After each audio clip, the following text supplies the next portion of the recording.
Et ils n'ont pas compris pourquoi le Seigneur dit que faites de toutes les nations des disciples et baptisez-les. Pourquoi dans Marc 16, il dit que ceux qui auront cru soient baptisés. Vous voyez, ils n'ont pas compris pourquoi Dieu demande que vous soyez baptisés.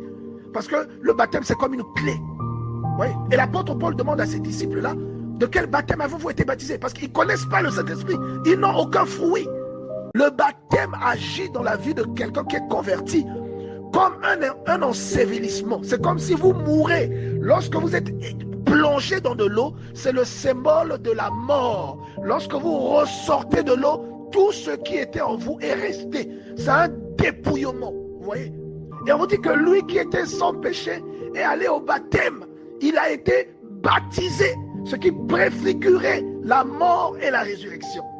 Et l'apôtre Paul, ayant reçu la révélation, le dit dans Colossiens au chapitre 2, au verset 12. Il dit, ayant été enseveli avec lui, c'est-à-dire avec Jésus-Christ, par le baptême, vous êtes aussi ressuscités en lui et avec lui par la foi en la puissance de Dieu qu'il a ressuscité de mort. De quel baptême avez-vous été baptisés? Ils répondirent du baptême de Jean.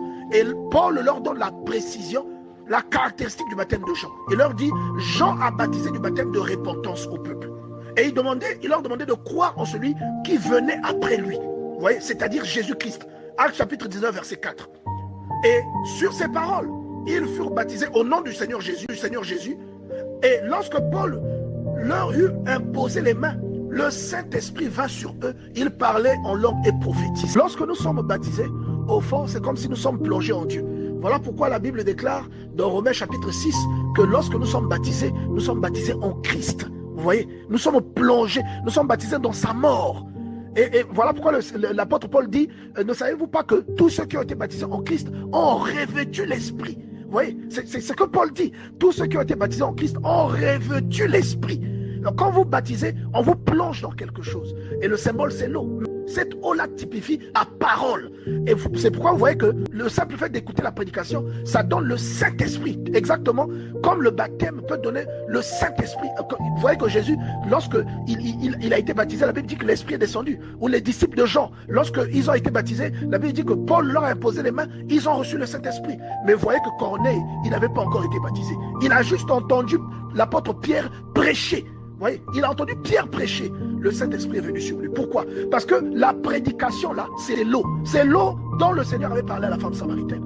Donc, le baptême, il faut bien comprendre en profondeur ce que cela signifie. Vous voyez? Donc, lorsqu'il a seulement entendu les paroles, même l'apôtre Paul lui-même, lorsque Ananias vient, Ananias lui parle de Dieu. Et Saul, mon frère, le Seigneur Jésus qui t'est apparu sur la route par laquelle tu venais m'a envoyé pour que tu recouvres la vue et que tu sois rempli de l'Esprit. Il n'avait même pas encore été baptisé.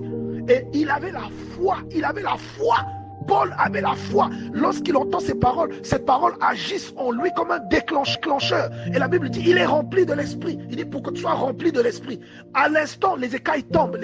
Pourquoi? Parce qu'il est rempli de l'Esprit. Et la Bible dit, ensuite, il s'est levé et on l'a baptisé. Vous voyez? Il a d'abord été rempli de l'Esprit. Il a entendu quelque chose. Le baptême devient à ce moment-là comme une formalité. Mais la vraie eau, il y a des gens qui l'ont rencontré par le moyen de la parole. La Bible dit,